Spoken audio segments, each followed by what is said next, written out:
I'm going to meet them someday in person, and my Zoom filter won't be on in real life, and people will see how old I really am. No, you have the energy of a 19-year-old Gina Neff. I'm still trying to catch up to you after all these years. So yeah, boss, that's right. Well, I'm super excited you're going to be co-hosting this with me, and because I already gave it a shell, and I know it's still early, so you won't be as mad at me. But I know you called me out on my birthday. So for those of you that need a little bit of inspiration outside of Mary's Monday inspiration, watch this video on YouTube from Gina's retirement. It's pretty amazing. Stop, buddy. Oh, Jesus Christ. Sorry. It is so good. Basically, like, I'm probably going to talk for a total of 4 minutes during this call. And if you don't want to listen to me, just play that video at the same time. It's amazing. They're going to see me from the waist down. It was a good time. Good morning, folks. It is 8 a.m. on the coast that I am on. We're going to give it a couple more minutes to let folks get on the call. I'm super excited to be having an amazing co-host with me today, Gina Neff from Michelson Found Animals, also my mentor, longtime boss, and work mom. She really whipped me into shape. So super excited to be sharing the floor with her, and also the Maddie's Fun team as always. So we'll give it just a couple more minutes. We have two amazing presentations today that I'm very excited about. Actually, since we do have about a minute, and I know I've seen many new faces, why don't we kick it off? Shell, I'm going to have you introduce yourself and say hello and tell everyone where you're from, since it is your first call today. My first call. Can everybody hear me okay? Perfect. Good morning. Hi, Gina. Well, my name is Shell, like the seashell. I live in the lovely little town of Emmett, Idaho. And I volunteer for Pet Adoption League of Gem County, a little nonprofit. We do dogs and cats. I've been volunteering there for about 15, 18 years. And I'm the treasurer and the computer programmer, and do a couple of dog shifts every week and send all the thank you cards and, whatever else needs doing. So glad to be here. Gina came, she passed through, she was a ship in our night for a while, and we were delighted to have her on our team, and she still works with us and helps us out. So glad to be with you all. Amazing. Well, we're so glad that you're here, and we hope this will be the first of many calls. And if there's anybody else that's new on the chat, we'd love for you to just say hello, or in the call, we'd love for you to say hello in the chat, and we'll call on you a little later to say hello to the group. But it is 8:02 Pacific Standard Time where I am. Good morning, everyone. My name is Bobby Mann. I'm the Maddie's Human Animal Support Services Pilot Director. So excited to be kicking off Monday morning with you. Somebody else asked how my morning was going. I said I had a hot cup of coffee and I get to hang out with 100+ of my friends. So I'm living my best life. But to get us even more excited and kick us off with some motivation, I'm going to send it over to Mary Smith.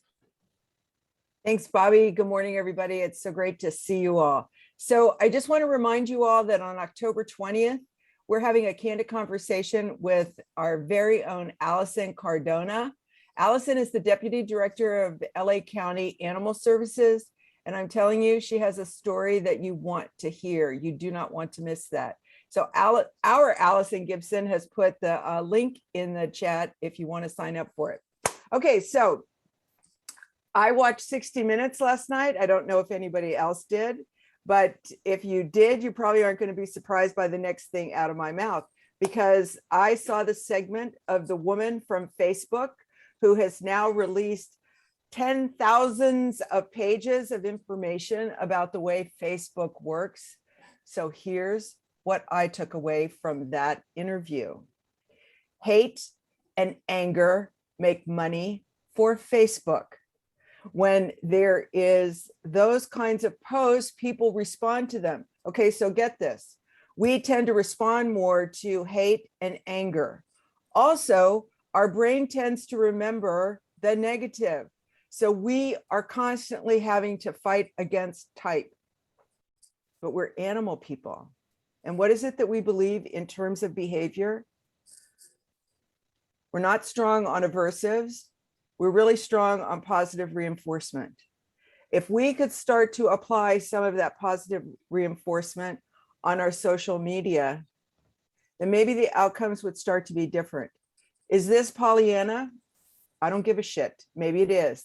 But the reality is it has to start someplace. And we have to start taking those steps to the light. Because when we start to do that, we can start to reinforce each other. And you want to know what Facebook said in response to all of these Wall Street Journal article and the 60 Minutes? You know what they said? Well, people just compare themselves to other people. That's kind of a human condition. How do you expect us to combat that? Wow. I was a little bit taken aback by that, as if there was nothing that Facebook could do to change a dynamic that Facebook has only succeeded in magnifying 100 million times more. Or I believe that company is valued at $1 trillion or some really magical figure. So I would think that if animal people can figure out a different way to step forward, then maybe that would be a way for us to model behavior for the others. Because as we've been listening to the last couple of weeks, a lot of the situations that have been that we've talked about in Philadelphia and in Orange County and in Arizona, they've all been about situations that are not the worst situations. They're actually situations that are some of the best situations. So why is it that we can't possibly reinforce with each other the fact that we are trying to do, we're trying and we're doing a good job. And yes, there's more to be done, but let's support each other on that. And with that, I'm out. Bobby, thank you so much for making this possible. Everybody, I hope you have a great week. And next Monday, we are not meeting for Indigenous Peoples Day. It's also my birthday, and I'm going to take that as a sign that everybody should take my birthday off. So thank you all very much. I'm out. Thanks, Mary Smith. And since my title literally starts with Maddie's, I will make it an official holiday for myself and take next Monday off. So sounds wonderful to me. All right, before we get it going, let's open it up for some national updates. Well, I'll go first because I have an exciting giveaway. I was gifted 18 Apple ebooks of the best practice playbook for animal shelters. So I wanted to pass along that gift to all of you. If you haven't read it, it has gotten good reviews, and it's really just a reflection of all the great work that successful shelters do. And I can promise you our challenges are the same, our solutions are the same.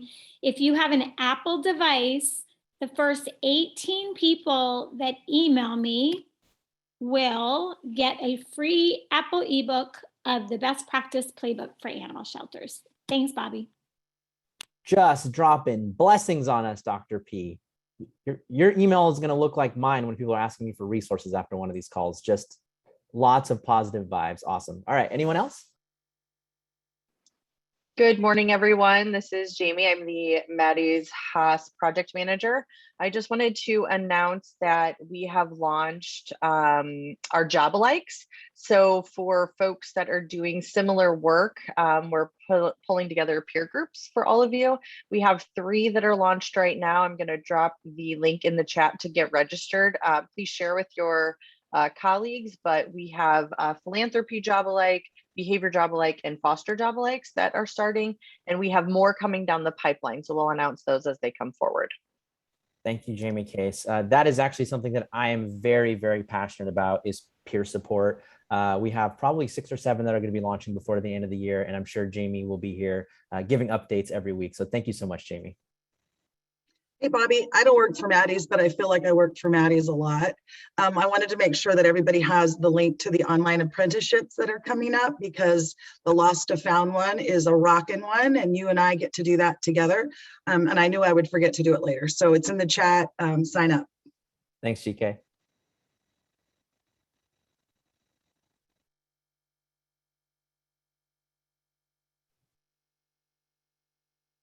All right, last call.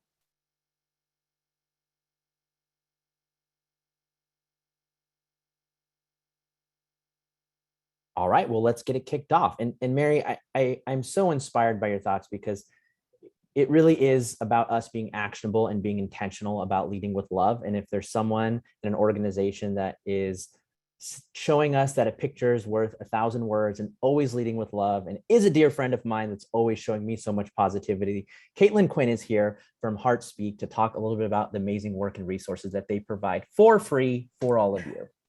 Thanks, Bobby. I couldn't ask for a better send off than what Mary had to say this morning, and also those kind words. So I first wanted to say thank you to Maddie's for these calls. I feel like that phrase, long-time listener, first-time caller, applies really well to me. I lurk in the back of this meeting often and just am really inspired by learning from peers and everything that's happening out there. Am I able to share my screen, Bobby? I should be, right? Yes. Okay, let's see. And Looks great. awesome. I'm just trying to get this to play. All right. So I don't want to take up too much of everybody's time, but I am really excited to talk to you all today and talk to you specifically about free resources and really leading with positivity. So again, Mary's comments are really apropos this morning and always. So first, I want to tell you a little bit about who HeartSpeak is. So we're a nonprofit organization staffed by 2 individuals, myself and our founder, Lisa Prince Fischler.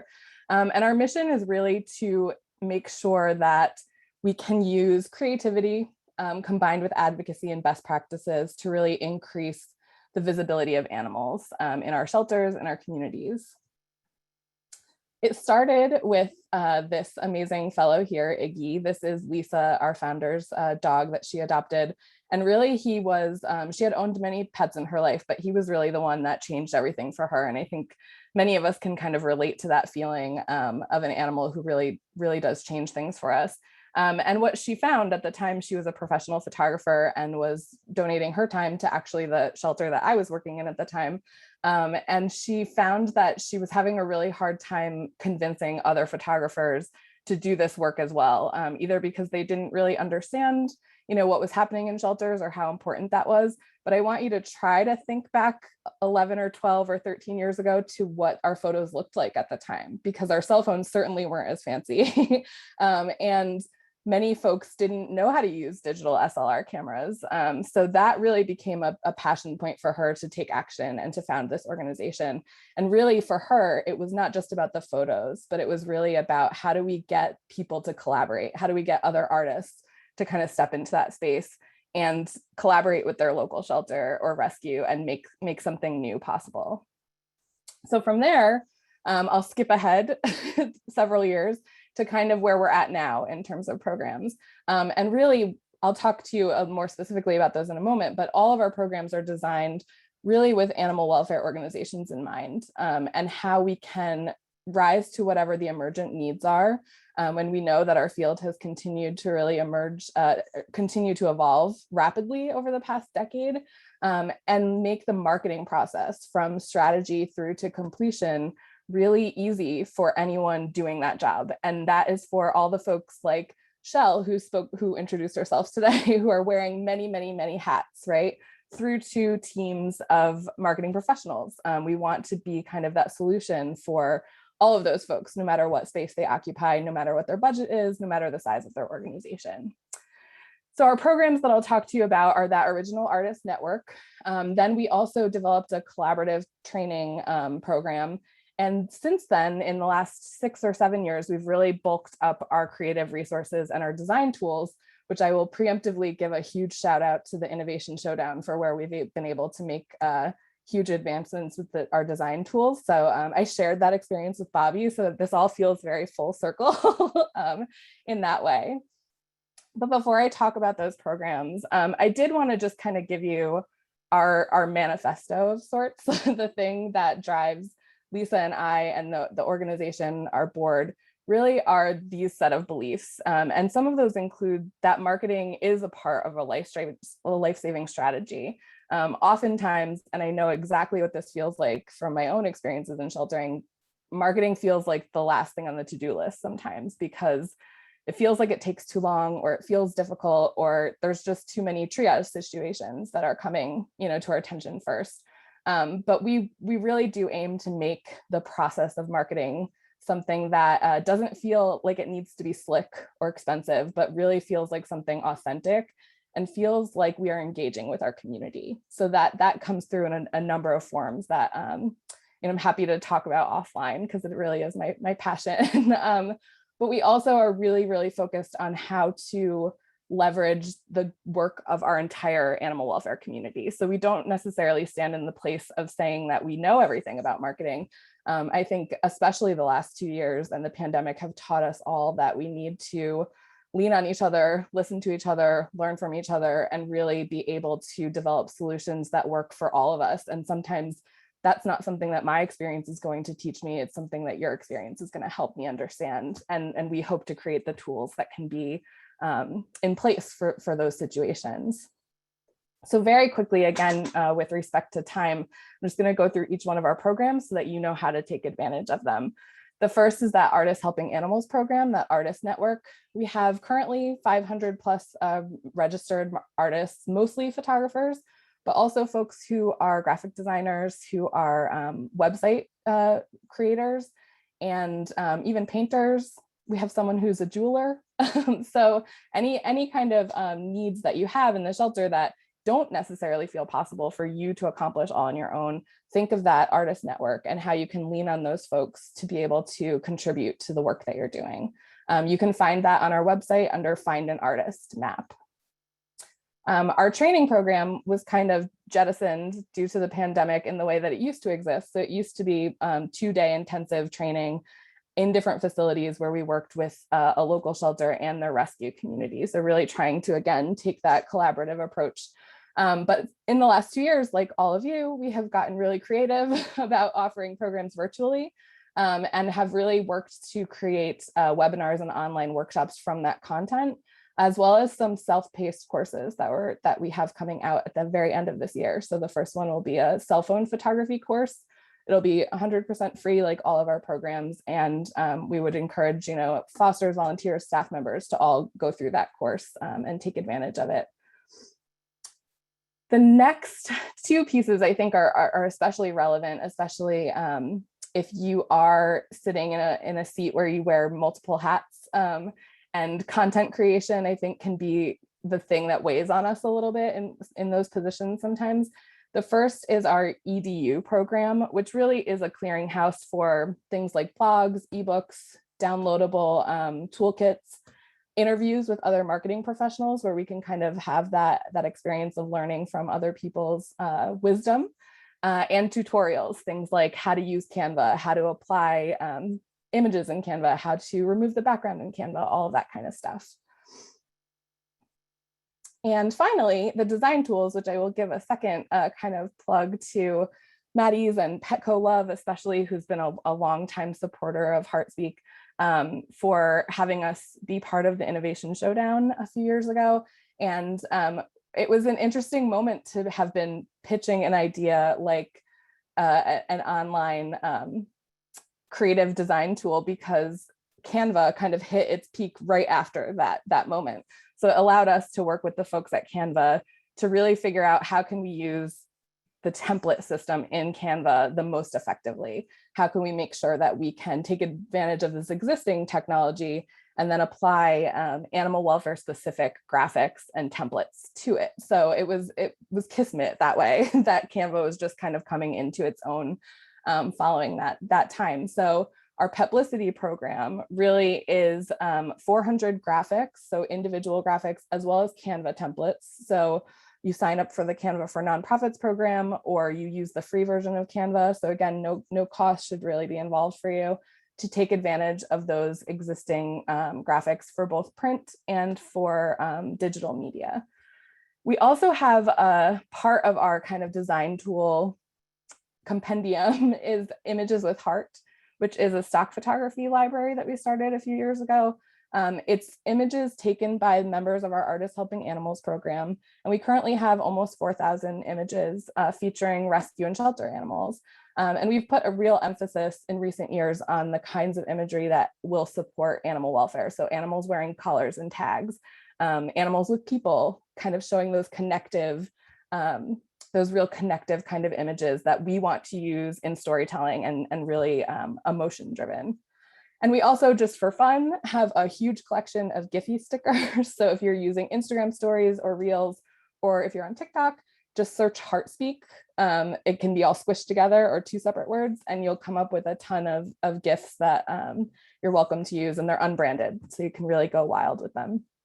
The last couple of things that I'll say is just to really enforce this idea that we are highly invested in collaboration. So you can also find a lot of our work on other people's platforms. So we have created some templates for best friends, for Project Coyote in collaboration with NACA. We've been really honored to be able to do some webinars, especially in the last 2 years, for Haas and also for the association. And we also were very, very excited in the last couple of years to be able to work on 2 specific courses in Maddie's University. So there is a Marketing Your Foster Pet course that we were really honored to be a part of, and also a social media course that we're really also very proud of, and we're just, delighted to work with the Maddie's team on that. So the last kind of pitch I'll make to you is that we really look at marketing as something for everyone, something that all of us can do something about. And I often these days don't even use the term marketing. I really talk a lot about community engagement, because I think that's really what we mean a lot of the time. And again, it doesn't need to feel overly slick or overly fancy or overly intimidating. I think what we want to get to is a place where it feels natural for us to connect with our community through the content that we're putting out, whether it's the written word or in our images. And oops, I'm going to go back for a second because this is important. I'll put this in the chat. I have a link to a handout that you're welcome to download, as well as a link to this webinar that we're giving on October 19th. We're going to be talking about positive marketing for maximum impact. So again, very timely with Mary's comments this morning. We're really invested in this idea that we can lead with love and positivity, and that is what will change people's minds, not only about animals in shelters, but about the services that we provide for people and about our care for our fellow humans. And then just a glimpse at some topics that will be coming down the pike from us, like that cell phone photography self-paced course, design for non-designers, marketing for introverts, which I say as a deeply introverted person. I have some ideas on that. And then a continuous series that we've been working on tackling how barriers make their way into marketing and what we can do about that. So a passion of mine is talking about the language that we use, the words that we choose, and how we can welcome more people by just choosing slightly different terms.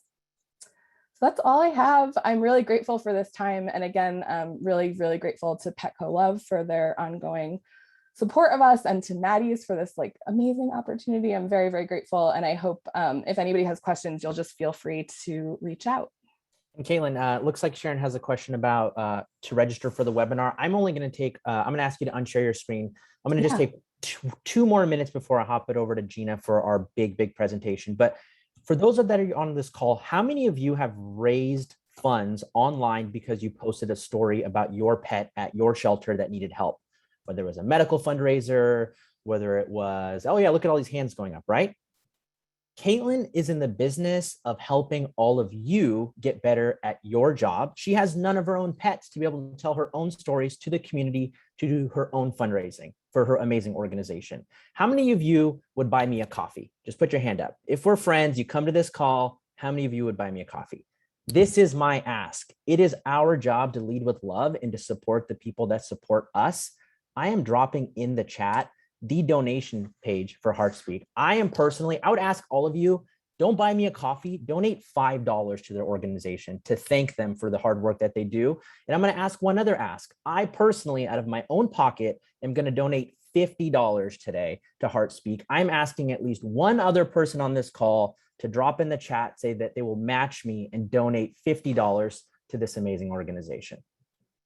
Oh, and now I'm crying on my Monday morning. Thank you so much. Look at this. Look at this. Gina, Stephanie, Sharon, Dr. P. Thank you. And Caitlin, you should be crying, Maria, because you work your ass off And those are all happy tears of joy, because without people like you leading us with positivity and love, we would be a ship not being steered properly. So thank you. Look at all of this. Gilberto, look at this. Kelly, Michelle, look at this. Allison. Okay, that's it. I'm thank off my you, everybody. soapbox. Caitlin, Thank you want to you say so anything in much. closing before we toss to Gina? It's a huge, huge thank you. This community has meant so much during the pandemic, like I know it has to so many of you guys, and I don't know where I would be without all of you. So thank you. Well, we love you. Keep up the good work. And I'm going to toss it over to my other amazing dear work mom, GK, to get the Return to Home Challenge conversation going. Thanks, Bobby. It's really hard to follow Caitlin. You do amazing work, dear. Glad to know you. When people see me coming, I'm sure they go, oh my God, she's going to talk about return to home again. It's all she cares about. Well, somebody has to, right? I'm super jazzed that it has become a topic of importance. Incredibly happy that Maddie's decided to launch the No Place Like Home Challenge last year, and that my boss at Michelson decided it was a good investment. I believe, and Mary can correct me if I'm wrong, or Sharon, that it's the largest number of applicants to one of the Maddie's challenges ever. So last year we had, I think it was almost like 300 shelters apply, and we were able to grant 55 of those shelters funds for the work that they do, which is focused on changing their culture, return in field, community engagement, all the things. And this is going to be like speed dating. We have 6 or 7 presenters, but I still have to preach. Return to home is the biggest no-brainer we have for life saving. It's the cheapest way to save an animal's life. It's the right thing to do. It's incredible for the people who are missing their pet, right? It freaking feels good. I'm going to be like Mary and say the bad word, but it feels good. And there's no bad side to it, in my opinion. 99.99% of those strays that we take in, I'm making that up, have a family that love them. They have a name, they have a couch, they have the kibble that they're used to. And some of us are doing incredible work in this area. During the challenge, there was a reporting period from April. I have to look at my notes because I'm old, I can't memorize anything. From April 1st to June 30th, we had our 55 organizations return to home 8,482 animals, not including underage puppies, kittens, or return to field cats. That's a lot. And the average return to owner rate or return to home rate for dogs was 47% in that group of agencies, and 7% for cats. That's a remarkable number. We still have shelters in the United States that are at 0%, 4%, 5% for dogs. So we have lots of work to do still, but I won't preach any longer.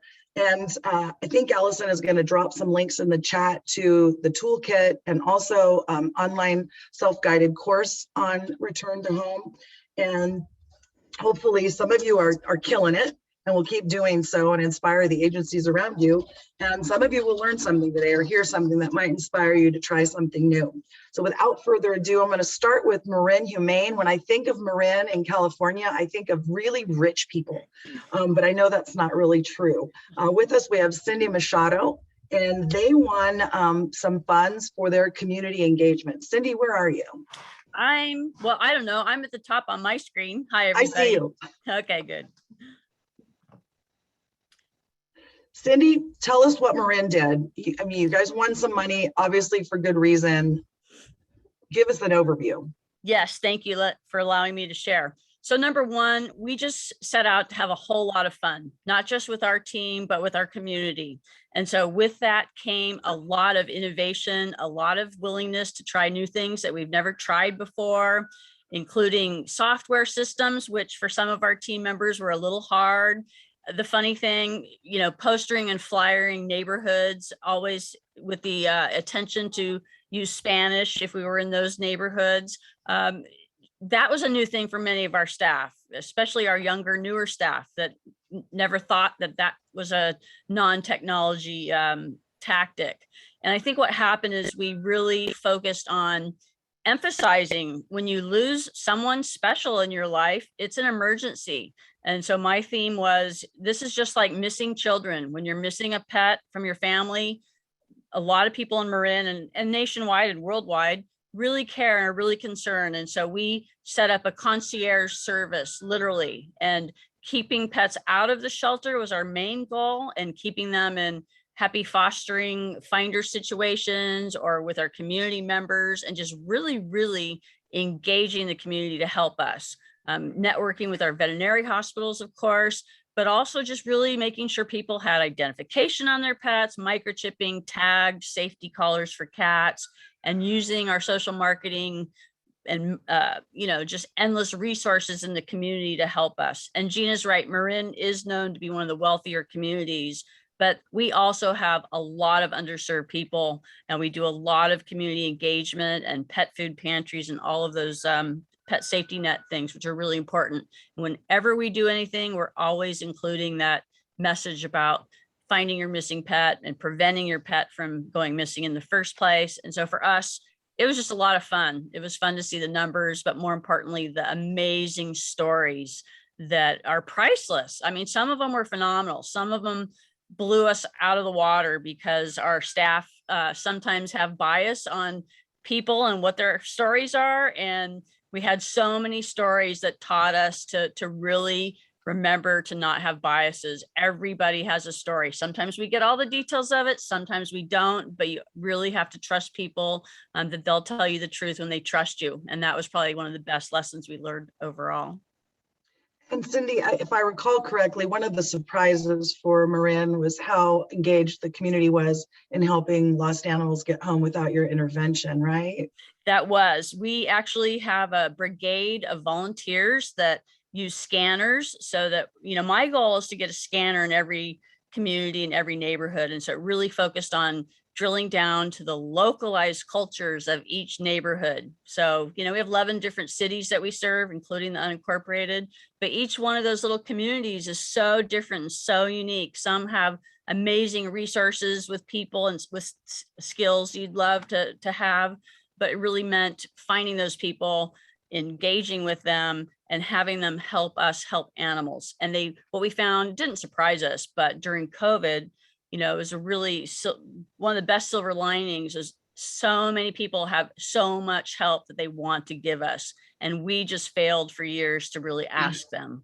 So we're changing our whole mindset on really letting our community be part of it. I think that's awesome. I think you're one of the first or only agencies I've ever heard of that actually gives a scanner to a private citizen. And, yeah, it's about that trust. And, I kept telling myself it's $250 for us to buy a scanner. Is that worth one cat or dog getting back home? That it's worth it if we, and just as Mary said in the morning, staying positive. And we've got to really stop ourselves from always jumping to the negative. And I had that, they're going to lose it. They're not going to give it back. So what? We're going to stay positive. And if it helps one animal, then we've done our job. Sweet. Sharon, I see your hand up. Did you have a question? I did, real quick, Gina. I didn't want to interrupt your flow, but Cindy, was it your organization that put some kind of signage on the ACO trucks? That was one of the stories that we did. Now, years ago, I should actually say decades ago, we actually had poster frames on some of our trucks. They were really hard to manage, but one of the great stories we had was in a Spanish-speaking neighborhood. We were posting flyers, and our officer actually taped a poster on his truck and was driving it around. And actually, that's what caught a gentleman's attention to reunite his cat back to him. Who would think? Yeah, and didn't it also make the community see the ACO truck as not as a scary law enforcement, but the reality of, they're there to help us. So it was Absolutely. This positive, warm feeling. So I thought that was really timely moment. We're still working on that. We're in the process of really going deeper on the whole Haas model with our officers and their uniforms. Oh, I love Chris's poster. If you can see, I help get lost pets back. That's awesome. So yeah, those things do work. Sometimes we focus so much on technology, but I think it was a nice surprise to just have some of the simplest things work even as just as good. Thanks, Cindy. I always say that RTH is the cheapest thing that we could be doing, and you don't really need technology to do it. The last California shelter is next. I didn't want to make it California centric, but that's where I'm from and I can't help myself. I've invited Ann Dunn with Oakland, California to speak. And Ann, no disrespect, but if Oakland can do it, anybody can do it. That is a tough part of the state, city by the bay. And there's a lot of wealth, but there's also a lot of poverty. Ann, are you out there anywhere? Your crew was really good at focusing on return in field and kind of shifting the mindset of your officers. Are you with me, Ann? I'm sorry, my camera is not working. But oh, you just didn't do your hair today. Come on. Actually, my hair looks pretty good. I was disappointed that I couldn't share that.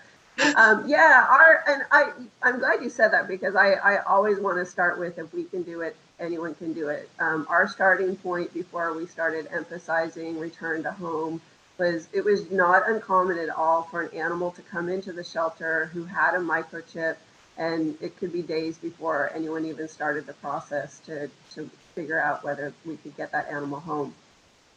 I also think it's important to share. I mean, you can look at Front Street and what Gina and Bobby did as the absolute model. And so a lot of what we did was just, we didn't make any of this up ourselves. We just looked at best practices and some really simple things like giving our officers cell phones and having scanners in their trucks. And what they are doing now regularly, if they find mostly dogs in the field, they scan before they even put the dog in their truck. They contact hopefully the guardian and are getting dogs back home without ever coming into the shelter. And, we've also been really promoting free microchips. And so we're now doing veterinary clinics. We're focusing on people who are unsheltered and also people with limited resources. And so one of my favorite stories, and I have to say, I was so happy that I was in the shelter to see the officers come back after this, that two of our officers came running up to me and they just couldn't believe it because they had just reunited a dog with his guardian, and the guardian had just the week before come to one of our clinics and gotten a microchip. And and the dog was across town from where the guardian was. So it was a situation where under no circumstances I believe that family would have been reunited absent the chip. So it's really starting to put all the pieces together, and with it feels like pretty limited effort, starting to see some big changes. And in the beginning, because I remember doing a presentation for a group of your volunteers, oh gosh, maybe a year and a half ago. What about the officers? Was it an initial embracement? Was there skepticism? How did you shift their thinking, or is it just the joy that inspires them to keep doing it, or all of the above? Well, I would say, it's being part of HOS. The big focus with the officers is, thinking of themselves more like case managers and really looking for opportunities to help. And I think it's so interesting because I think people assume, and I would say, to be honest, I thought that the officers would be resistant to change, and not because they wouldn't want to help, but because, it's just a culture of having done things a certain way for so long. And it really was flipping a switch and saying, can we let you go out there and do what you think is the right thing to do? And so, yeah, it wasn't hard at all because they want to be effective, right? They don't want to be on a hamster wheel and just not being able to do the right thing. So it was not difficult to make that switch. And I think it was providing the tools, right? With giving them some very basic things that they could do, and to see so quickly that they work, I think they're absolutely thrilled. And I can just see it, across the board, the increase in morale. That's awesome, Ann. You said it so perfectly. It's letting them do what they know is the right thing to do. And I see so many organizations do that. And I really wish we could see your hair next time. Thank you so much, Ann. I invited this next agency because not only did they do a terrific job, but they have such a great story that came out of it. Portsmouth Humane in Virginia Diana. Is it Deanna or Diana? I'm going to slaughter the last name, so I'm not going to even try. It's Diana. You check. You check. Perfect. Tell us about, or tell us, your version of what your organization did during the challenge. But I really want to hear about Andre, because that's an incredible story, in my opinion. Sure. So we went into the challenge and we were sort of doing status quo stuff, taking loss reports, not really trying to match them, not really doing much more with it. So we really wanted to do better with what we had. And I was relatively new at the time. So I thought, like, this is a great way for us to start our change from an adoption agency to a community resource. And this is going to demonstrate to our team that we've got a lot of advocates in the community that we're just not reaching, we're not tapping into their willingness and enthusiasm for helping animals. And so we did all the things. We revamped our lost and found reporting system, so it was happening online in real time, and so people could connect directly with pet owners after the report was online, and we could stay out of it, and it could happen overnight, and they didn't need to touch base with us at all. We made door hangers. We put a computer in our front lobby so people can print flyers, because who has a printer? I don't have a printer. I have to go to the library, and libraries are closed. So, some of the driving sort of principles or inspiration actually came from you, Gina, when we were in our huddles leading up to it. You said we need to be proactive, educational, positive, and constructive. So I really took that to heart and carried it with me when we were working on it. It's actually in our memo. Like, this is the way we're going to treat people, and this is how we're going to go operate going forward. And I think our effort to become a community resource and engage people more directly really shines in some of the stories that we lived through during the challenge. And one of them is Andre. We first met Andre in our front lobby after he spent 3 hours trying to get to our shelter to collect his lost dog. He had learned that the dog was at our shelter. I don't really know how he found out that she was here, but it was the same day. He hopped on the bus, had a series of missteps with the bus system, and eventually learned that the bus wasn't going to get him to our shelter. So he went back home, hopped on his bike, drove his bike to our shelter and said, "I'm here to get my dog." And we were like, "Your dog is really old." And Andre wasn't a spring chicken either. We were like, "There's no way your dog is going to make it back 4 miles with you on your bike." So we were like, "Andre, we're just going to bring her to you tomorrow." And we're not the nonprofit that has a city contract, so we don't have the ACO trucks. The community resource manager and I just hopped in our car and drove Pearl home the next day, and we gave her a leash and a collar. But then we built a relationship with Andre. We had trust with him that we didn't have before. And so when Pearl got sick and he went to the vet and he felt like, these people don't see me as a human and they're not listening to me, and I don't feel confident that they're maybe meeting my needs, he reached out to us and said, "This is what do you guys think?" So we went back and forth with Andre for a few months before we finally got the call that Pearl had some pretty significant medical issues that were not treatable. He told us she was 20 years old.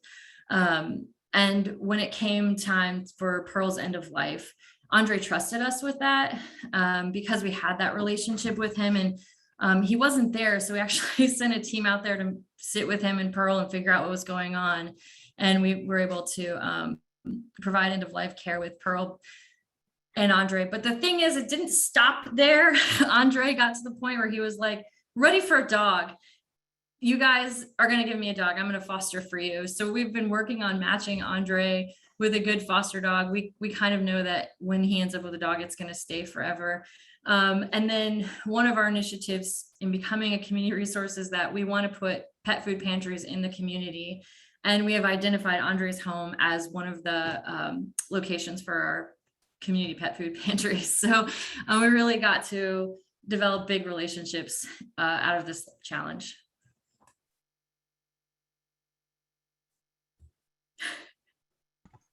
Sorry, I got kicked out of my own little conversation. I thought all of you guys were frozen. It was me. But anyway, thank you so much. That's a great story. And I know there are hundreds and hundreds of stories like that all over the country. And I want to throw this out there. You know, Caitlin started the conversation about, well, Mary did, about Facebook and marketing. We need to be telling the stories about the routine return to home. Dog's lost, the next day it goes home. The more we tell that story, the more it becomes the way things are for people who have pets. So don't forget to share the easy ones, not just the dog's been missing for 8 years. I'm going to call on my friend Shell Wiley now from the Pet Adoption League of Gem County, someplace that's near and dear to my heart. And I will say that before Shell, no disrespect, but before I started dabbling in Gem County, lost animals were not posted on their website. There wasn't a concerted effort. So I feel like I really imposed my will. Shell, tell us about Gem's, or Pal's, they call them Pal's experience with the challenge and what's changed. Well, first of all, Gina, you are right, because we did not have a very dedicated Facebook person before you came along. So that's definitely improved. Gina cracks the whip on us regularly, so we're happy about that. What's changed? Well, something that happened in March, I guess actually May of this year, we got a video sign out front, and so we post pictures of dogs as soon as they come in and have been checked for a microchip, of course, and we get them on that board, and sometimes it results in dogs going home very quickly. So that's nice. And it also makes adoptable animals visible to the community. So that's good. We do need some help with our picture taking. So I'll be checking out the hearts thing and making sure that everybody's aware of that.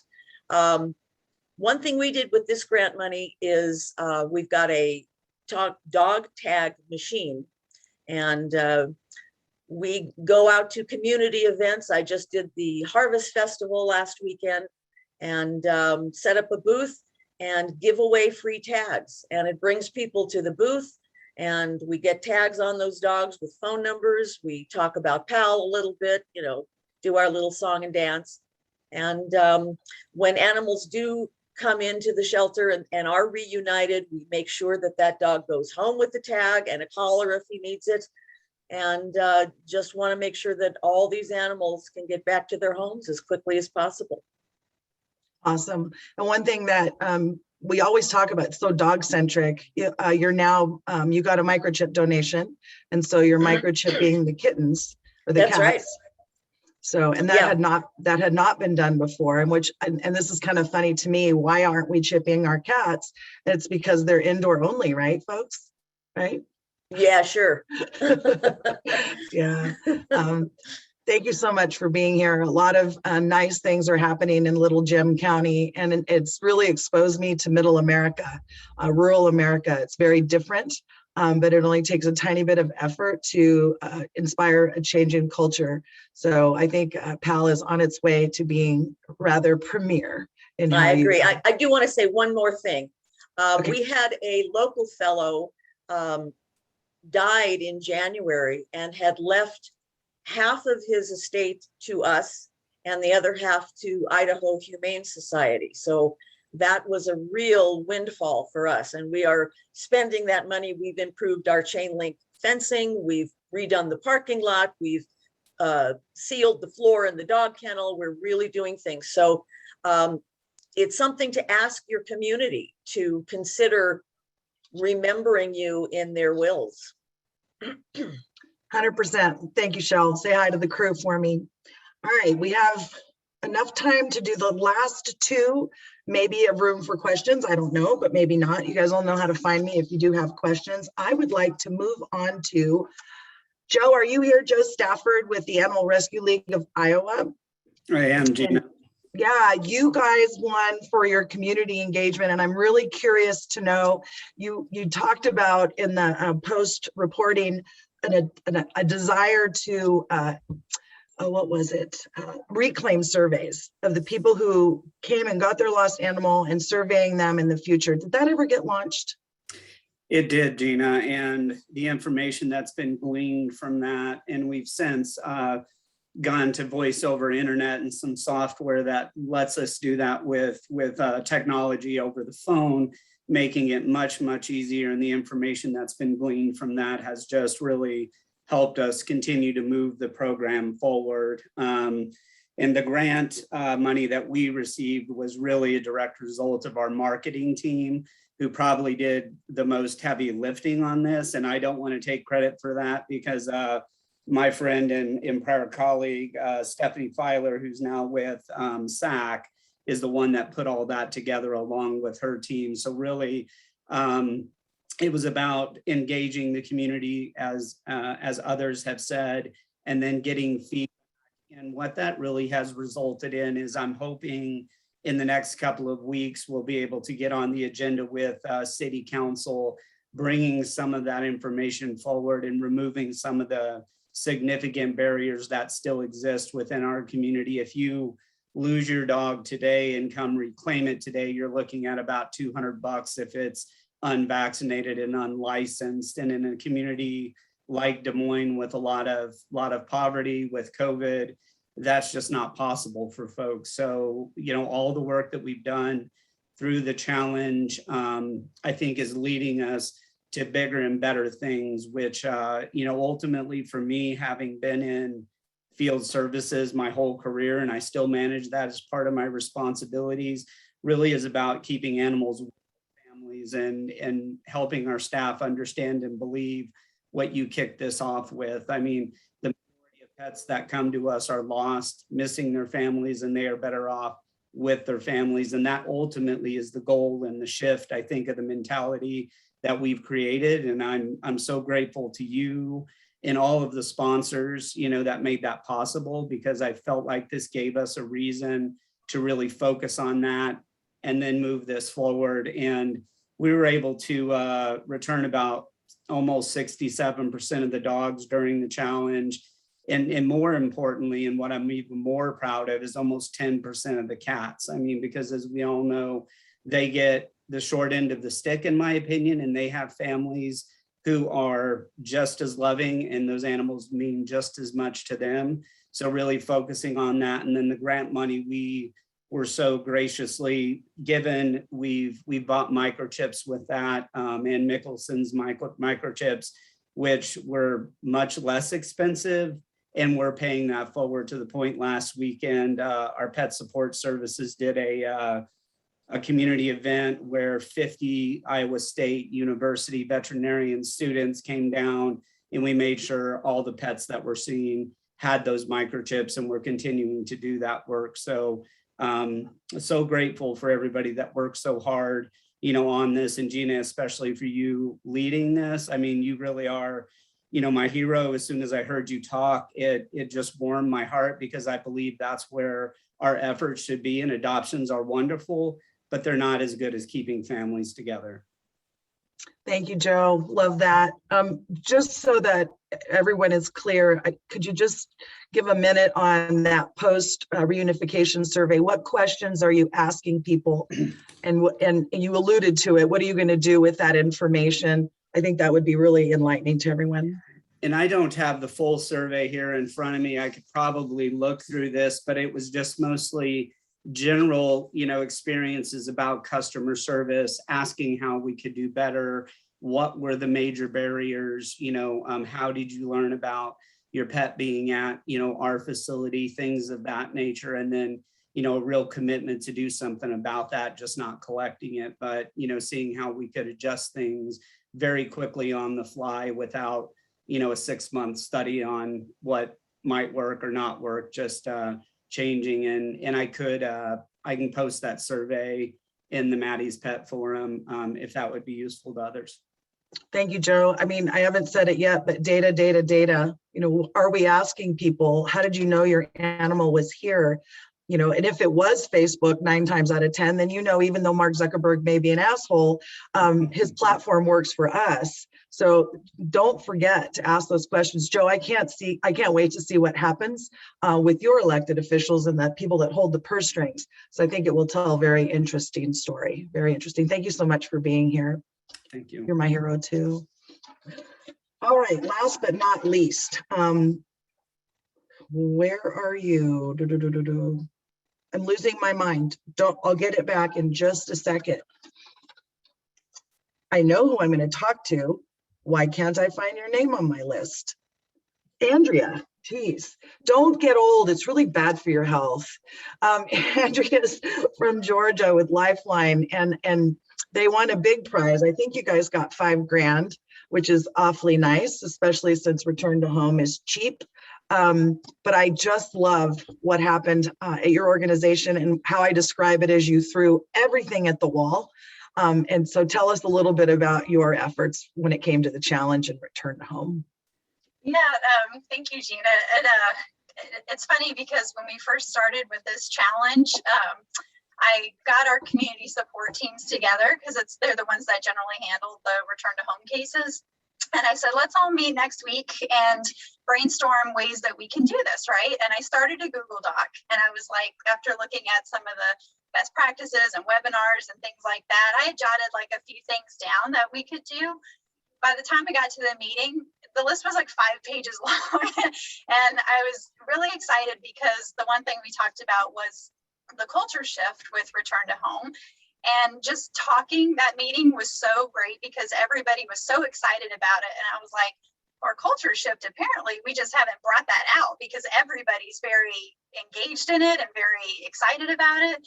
And we literally did what you said. We were like, here's all the different ideas, and we broke it down to what can we do, like the low-hanging fruit, right? What's free or super cheap, what's easy to change. Something as simple as just tracking the data was a huge thing. I'm a huge data nerd, and I put stats together for all of our teams every month, every week now too. And when I looked at it, I was like, we're not tracking our return to home for lost pets. We always tracked return to home but that included, bike quarantines and court cases and all that. So just breaking it down for the lost pets was huge. And so we all set our goals and we're like, we're going to do this. We're going to do this. And everything that we changed, it was even little baby steps made like a big difference. Things as simple as like we have our Pets for Life outreach team. And they were like, well, we could bring scanners with us when we go door to door. So if people already have pets, let's scan them and show them how microchip works. So trying to get the community engaged and to even know what microchips are. We started just printing the back then it was Finding Rover, now Petco Love Lost flyers, going door to door with our animal control officers as well and our Pets for Life team, just speaking about it, just helping with that. A lot of people in our communities don't realize that their pets were lost. They don't even know that they can go to the shelter. And so we were helping to just connect people with the shelters. We got new tag machines for our shelters so that everybody who was a return to home case, everybody that's adopted from us, and then people just coming in if they wanted a tag, we were going ahead and putting them on. We were creating the tags and putting collars on all the dogs so that way they can leave, everybody's got a tag. And and then even in our full service clinic, we actually changed our microchips so that way they're automatically registered with our Vetter software. So that way we didn't have to worry about them not being registered. And then we sell tags as well for pretty cheap in the clinic. So the idea was, how can we get everybody in the community microchipped and tagged and all that to help reduce them from coming back in the shelter as well. One thing we did start was with our local fire stations in DeKalb County, where one of our shelters is located. They have scanners now too. And so we partnered with them to try to promote people can take lost pets there and get them scanned. That actually kind of started coming up because we had a Girl Scout approach us and said, I want to do like a fundraiser for you guys and buy stuff for you. What would you like? And a lot of times, it could be like collars or food and things like that. And our community support person was like, what about microchip scanners? Can you help raise funds for this? So that way we can give them out like to the fire stations for this project. And she did, and raised even more than what we could use for that. So I forgot who had said it, but one thing we're working on now is trying to get neighborhood liaisons, they said, to give them microchip scanners. So that way they can be the one in the neighborhood to go to, and also post like those lost pets on their next door and the dreaded Facebook neighborhood pages as well. But the more we can get the word out, about the pets and know where they're at the shelter, because a lot of our clients, when we didn't do an official survey, which now I really want to do, but the pets that were being returned to home, we were trying to ask them, like, how did you know they were here? And a lot of people were like, it just happened to randomly, neighbor might have said this, they did. And a lot of people even said, I didn't realize you guys would give me my pet back, free of charge, or we got them vaccinated and chipped and spayed and neutered. And a lot of our clients still don't know that. And so just kind of getting that word out as well. We made sure all of our officers had scanners in their vehicles. One thing that actually has been really successful is not only obviously scanning the pets in the field, but even if they're not chipped, our officers are calling our dispatch and having them look at cross streets, because a lot of the dogs tend to get out frequently. So they're like frequent runners, we call them. And so they were calling and saying, hey, I've got this, brindle male dog, blah, blah, blah. Andrea, I am so sorry to interrupt you. This is all such amazing information, but I know that we're getting to the top of the hour. Lifeline, y'all are literally Hall of Famers. I feel like we have you on every single month with something new and innovative that you're doing. Gina, I wanted to thank you again for helping co-host this with all of your amazing star-studded cast. A reminder, y'all can find Gina on Maddie's Pet Forum. She is a subject matter expert. So if there are additional questions, please go over to the forum. And Mary, I'm going to toss it over to you to close us out. Wow, talk about great modeling towards positive behavior. I couldn't have asked for anything better. What a great hour this has been. Thank you, Caitlin, Gina, Anna, Diana, Shell, Andrea, Cindy, Joe. You guys are amazing. Please come back anytime. You guys have shown us how easy it is to do the right thing in any community. Thank you all so much. Have a great week, you guys. And remember, no meeting on Monday. So we'll see you in 2 weeks. Bye.